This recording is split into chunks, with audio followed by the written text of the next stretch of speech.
আসসালামু আলাইকুম ওয়া রাহমাতুল্লাহি ওয়া বারাকাতুহু। ওয়া আলাইকুম আসসালাম ওয়া রাহমাতুল্লাহি ওয়া বারাকাতুহু। নাহমাদুহু সাল্লি আলা রাসূলিল কারীম আম্মা বা'দ।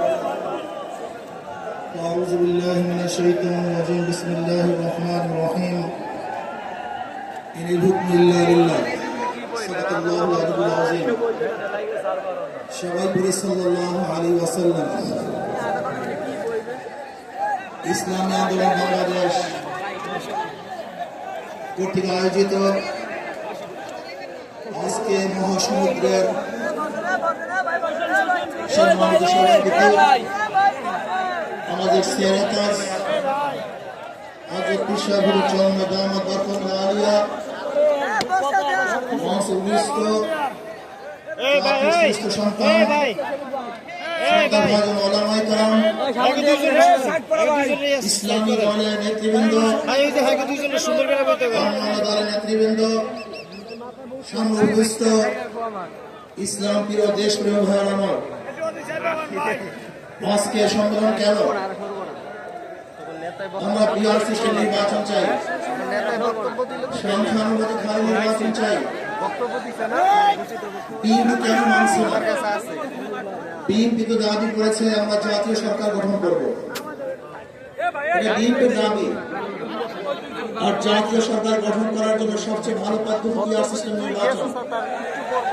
জাতীয় সরকার সর্বদলের অংশগ্রহণমূলক সরকার, আর সর্বদলের অংশমূলক সরকার গঠন হতে পারে একমাত্র পিআর সিস্টেম নির্বাচনের ভিত্তিতেই।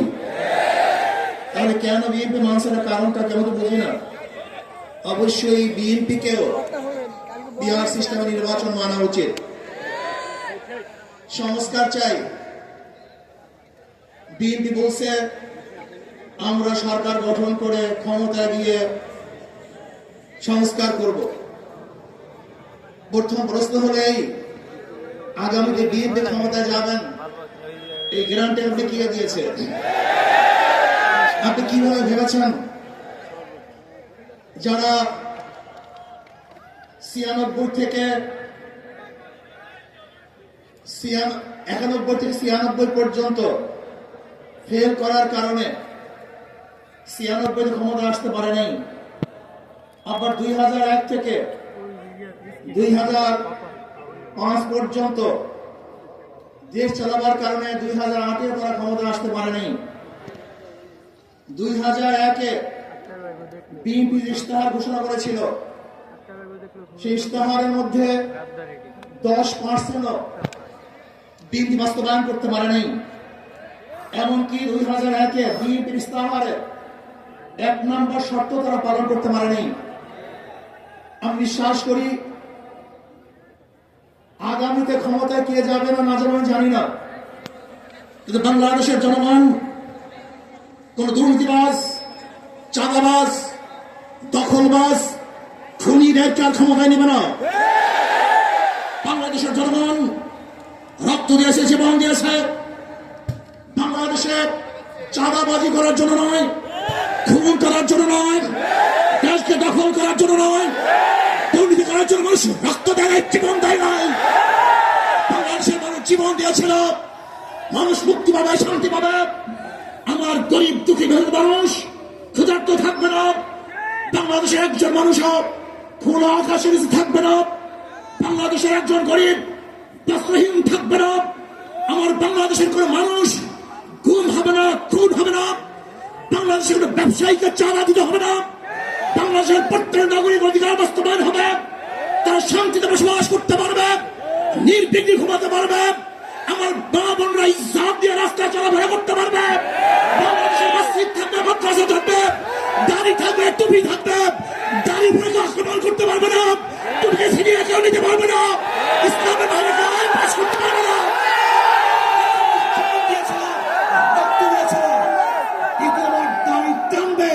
এই দৃশ্য দেখার জন্য মানুষ রক্ত দেয়, মৌলবাদের বিরুদ্ধে আন্দোলন করবে, মৌলবাদের গালি দিবে, আজকে টুপি দাঁড়িয়ে ক্ষমতা জিতে দেবে না, এই স্লোগান শোনার জন্য রক্ত দেয় নাই।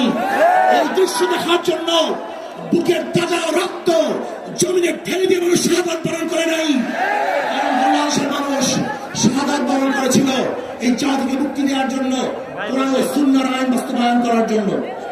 বাংলাদেশের মানুষ ওই ভারতের গোলামি করার জন্য রক্ত দেয় নাই। বাংলাদেশের মানুষ ভারত আমাদের দেশে কর্তৃত্ব নেতৃত্ব করবে, আমেরিকা আমাদের দেশে কর্তৃত্ব নেতৃত্ব করবে, এর জন্য বাংলাদেশের মানুষ জীবন দেয় না, রক্ত দেয় নাই। বাংলাদেশের মানুষ সাধন, তারা নিজেরা আইন প্রণয়ন করবে, নিজেরা সংসদ পরিচালিত করবে, তারা নিজেদের পা দাঁড়াবে। বাংলাদেশের মানুষ জীবন দিতে পারে কিন্তু কাল গোলামি করতে পারে না। ভাই আমার, আমি বিশ্বাস করি আজকে মঞ্চে যারা আছেন, যদি আমরা মুনাফিকি না করি,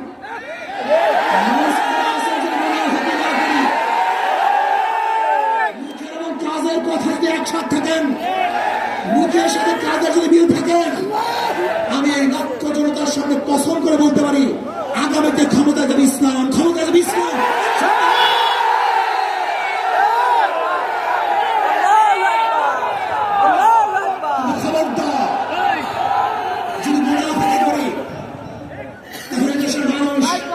সচেতন হয়েছে, এদেশের মানুষ সব জ্ঞানী হয়ে গেছে। বিশ্বাস করবেন না, এত রিক্সাওয়ালা, ঠেলাওয়ালা, কুলি মজদুরের বক্তব্য শুনলে আমার আশ্চর্য হয়ে যায় বাংলাদেশের মানুষ কত সচেতন, কত সচেতন হয়েছে। যদি আমরা মুনাফিকি না করি, যদি আমরা ঐক্যবদ্ধ থাকি, বাংলাদেশে একটা বাক্স ইসলামের নামে দিতে পারি। যেরকম আমেরিকা এবং ওই ইসরায়েল ইরানের আক্রমণ করে ফেলেছিল, মুহূর্তের মধ্যে নিশ্চিন্ন করে দিবে, কিন্তু আক্রমণ করার পরে দেখেছে ইরানের গুহার থেকে কোথা থেকে বোম মিজাইল চলে আসছে।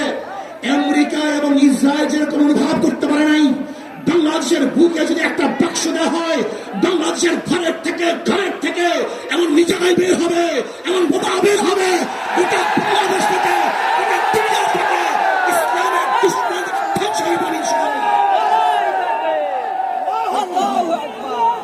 মুনাফিকি করবেন না, একসাথ হন, ঐক্যবদ্ধ হন, এই ধরনের মেসেজ থাকবে।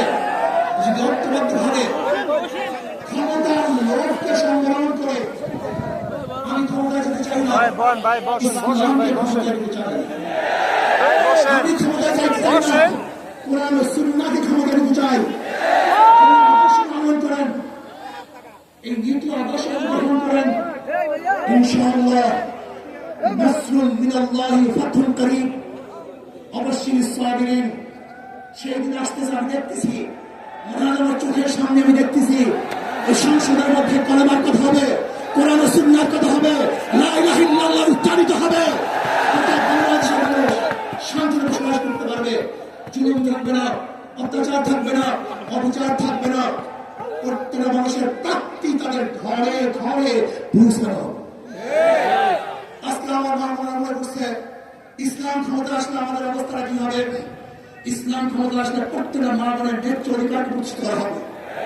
ইসলাম ক্ষমতা আসলে আগামী 5-10 বছরের মধ্যে সমস্ত গরিবরা দরিদ্র সীমার উপরে চলে যাবে। ইসলাম ক্ষমতা আসলে 28 লক্ষ কোটি টাকা বিদেশে পাচার হবে না, দুর্নীতি থাকবে না, জুলুম থাকবে না, অত্যাচার থাকবে না, নির্বিচার করে মানুষ আর খুন হবে না, গুম হবে না। ইসলাম ক্ষমতা আসলে শ্রমিকদেরকে তাদের অধিকার আদায়ের জন্য রাস্তায় নামার কোনো প্রয়োজন হবে না।